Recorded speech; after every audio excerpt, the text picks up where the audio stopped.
So the Nintendo Direct happened this morning, and I believe it was the longest Direct that Nintendo has ever done. And I thought we'd take a look at some of the announcements there, as well as some of the predictions that I got right, and a few of them that I got wrong. And also we'll take a look at some information that's came out since the Direct. Hey everyone, welcome back to the channel.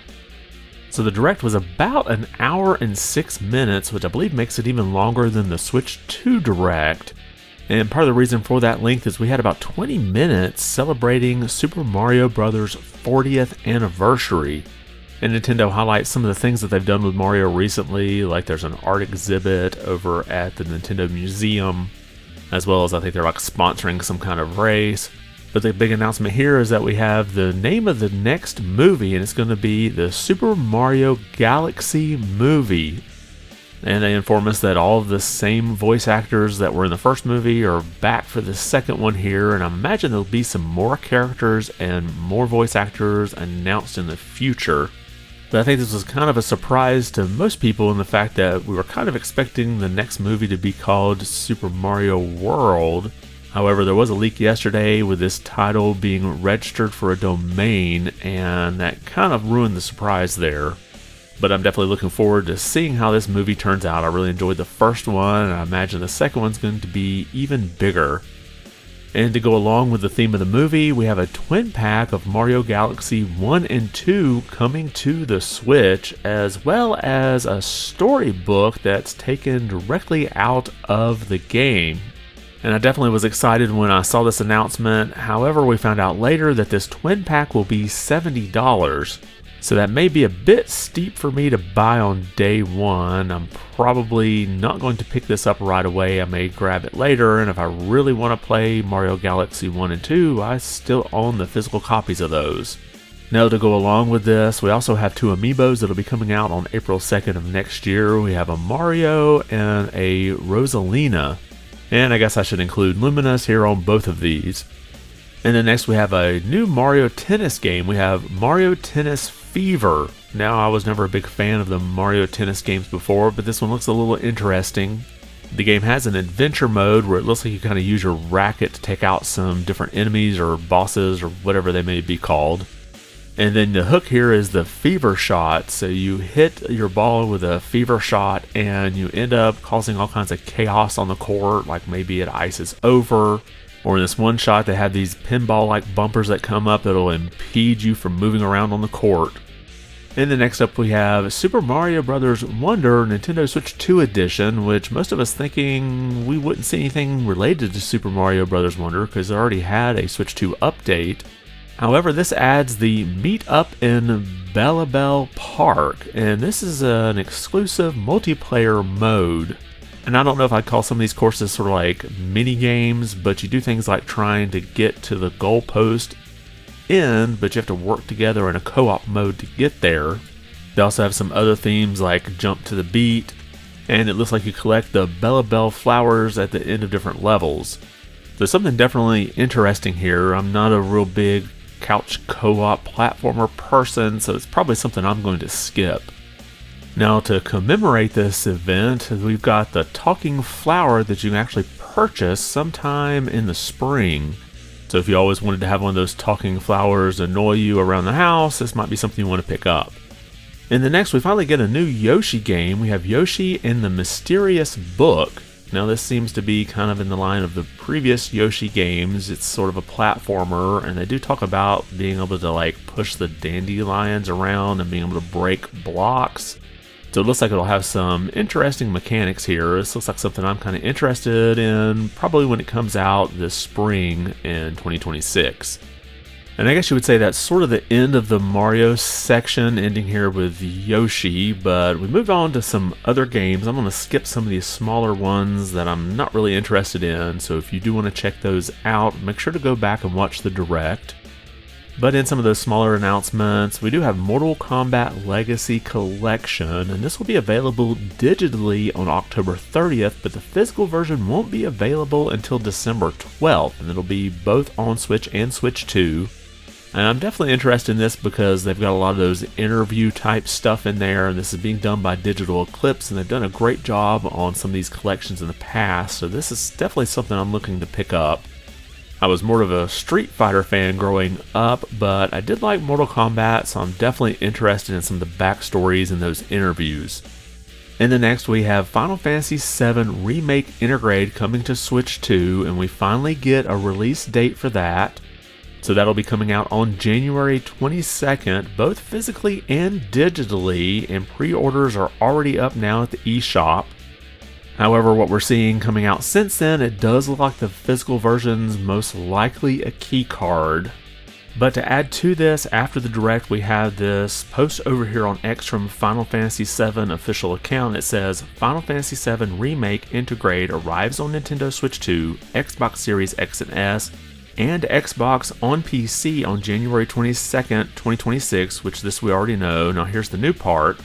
That's not all, the Remake Trilogy will also be making its way to the Switch 2, Xbox Series X and S, and Xbox on PC, as well as PlayStation 5, Steam, and Epic Game Store. So we do now have the full trilogy confirmed both for Switch 2 and for Xbox.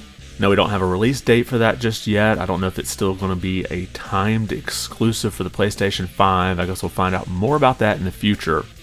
And then another big announcement is Hades 2 Nintendo Switch 2 Edition will be available digitally on September 25th, and then there will be a physical version available on November 20th.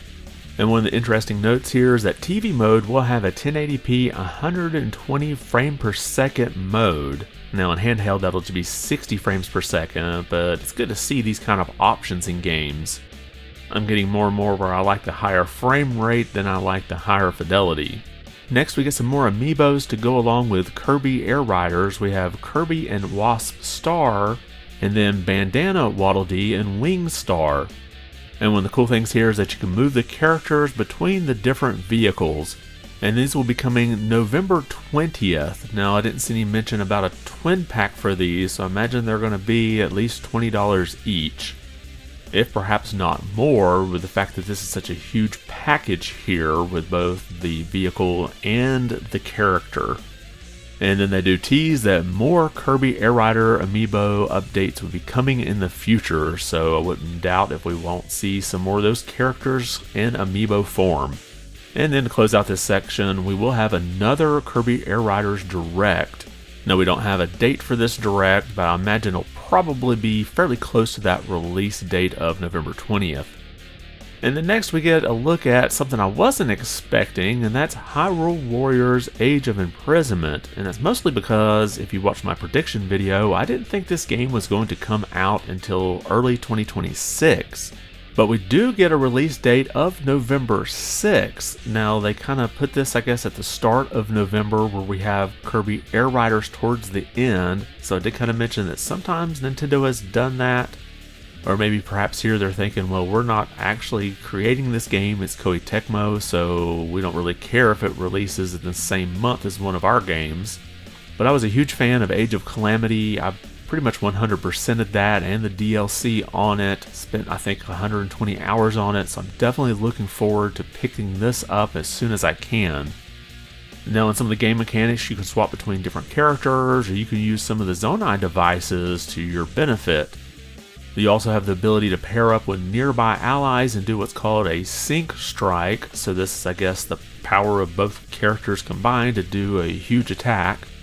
And the feature that I'm most looking forward to here is the ability to do a 2-player split-screen co-op. Not only that, but it also supports game share, so you only have to have one copy of the game to play, and you can play against someone who's using an original Switch. So you could conceivably both be in separate rooms with your own big screen TVs, one on the Switch 2, one on the original Switch, and play together. Now there's no mention here if you'll be able to play the entire game through game share or if it's only certain portions, but I do hope it's the entire game. Now the next announcement, I had heard some rumors about this, and it's definitely something that I'm really excited for, and that's Dragon Quest VII Reimagined. It definitely has those Dragon Quest aesthetics here, and the game will release on February 5th, 2026, but you can go ahead and pre-order it today on the eShop. Now the next big announcement that I did not have on my bingo card was that Virtual Boy games are coming to Nintendo Classics as part of that expansion pack service. However, the downside of that is that you'll have to have this physical headset, or they also offer a cardboard version in order to play the games. So both a Switch and a Switch 2 will fit in here, and you'll be able to play through these VR goggles. So there will be 2 games available when this releases on February 17th, with 14 games available overall, which I think is all the games that ever came out on the Virtual Boy. So if this is something that you're looking to pick up, something you should be aware of that came out after the announcement here is that physical headset's going to be $99.99. So basically $100 for that. But if you want the cardboard version, then that's just going to be $24.99, so a fourth of the price. I'm not sure if Virtual Boy games are worth me spending $25 to $100 on to play, but maybe if those accessories go down in price, I might pick them up. And then skipping ahead to the next big announcement that got me excited was more about Metroid Prime 4. Now, something interesting here, it does look like it has a mode where you're riding a bike. And I don't think I've seen this anywhere else in any of the previews for this game, and I don't know if maybe it's just one isolated area or maybe it's something that happens when you go between areas, but it looks really interesting. But the bigger announcement related here is the release date, and I was right on target in my prediction video in that the game will be out on December 4th. That made the most sense since we already had dates for October and November for games, that the December date seemed to be the best and they would want to get it out just as quickly as they could in December. Now to go along this, there'll also be a Metroid Prime 1-3 visual retrospective book that looks interesting to pick up. However, there was no mention here about Metroid Prime 2 or 3 getting a Switch release. They could always drop Metroid Prime 2 onto the Nintendo Classics GameCube app. And to go along with Metroid Prime 4, we also have 3 amiibos that are coming. 2 will be out on November 6th. And we also have one coming December 4th. So those are definitely ones I want to add to my collection. I don't collect all the amiibos, but I do have all the Metroid ones, so I want to complete that out. And then next we have some paid DLC announced for Donkey Kong Bonanza, and I'm actually playing through the game right now. So I probably won't grab this DLC right away, but it does add DK Island here, and the DK Island part is like Donkey Kong's home. And then we also have Emerald Rush. Now Emerald Rush appears to be like a roguelite component of Donkey Kong Bonanza. And basically with each run, your perks and skills will reset. However, the fossils and Bananium gems stay in the same location, so you can kind of work to reveal everything in the map and make out different strategies when you do different runs. And you will earn in-game rewards based on how well you do with each run, so it does kind of incentivize you to play this over and over. And one of those perks that you get will be statues of different characters that you can arrange on your island. And Emerald Rush will also be available on different layers, so that'll give you some variety to go through. Now this paid DLC is available today on the eShop. Like I said, I'm playing through Donkey Kong Bonanza right now, so I'm definitely not picking up the DLC yet because Emerald Rush is something that happens after you complete the game. And if you're someone who's been wondering if you should try to play Donkey Kong Bonanza, there is a demo now available on the eShop that you can check out. And then next we have a collection of Pokemon announcements. First we have Pokemon Pokapia. I think that's supposed to be a take on Utopia. And this will be available sometime in 2026, and this seems to be one of those life simulator things where you try to like make gardens and collect your Pokemon in it. I'm not really sure what you do here. It's not something really appeals to me, but I thought I'd mention it. And then we get a reminder that Pokémon Legends Z-A will be available for the Switch 2 October 6th. And then they show like some new evolutions. I'm not real up on Pokemon, so I can't tell you much here. But then they also announced a paid DLC for Pokémon Legends Z-A, and that's Mega Dimension. We don't really have any information about it except for the graphics here. But you can go ahead and pre-order this paid DLC right now, and it will include some additional story content. And then we finish out with some Resident Evil announcements. We have Resident Evil Requiem as well as Biohazard and Village all coming to the Switch 2 on February 27th. But in classic Nintendo fashion, we do have one more announcement, and that's another Fire Emblem game. Now this is Fire Emblem Fortune's Weave. And we get a pretty good look at this game, but no release date, just a window of 2026. So that's all of the major announcements here that had me excited. I skipped over some of the stuff that I didn't care as much about. I think there's a Monster Hunter Stories game that's a pretty big announcement, but I really don't follow the franchise. But I'm definitely hyped about Age of Imprisonment making it out this year when I thought it was not going to make it out until next year. And Metroid Prime 4 is definitely on my day one buy list. However, I was pretty disappointed with the price point of Mario Galaxy 1 and 2 being $70. In my thinking, the price point for that probably should have been closer to $40. I'm definitely not picking it up at $70. However, I was a little excited that I did call this in my predictions video. I thought we might see Mario Galaxy Twin Pack get released, and sure enough, we do have that. But let me know your thoughts about all the announcements at the Nintendo Direct, whether I covered them here or not. If it's something you're excited for, drop a comment below and let us know. And were there any announcements here that really surprised you? Make sure to drop your comments below and let us know your thoughts. And if you liked the video, be sure to give it a thumbs up. And if you haven't subscribed yet, consider doing so. It really does help the channel out quite a bit. I want to thank you for watching and be good.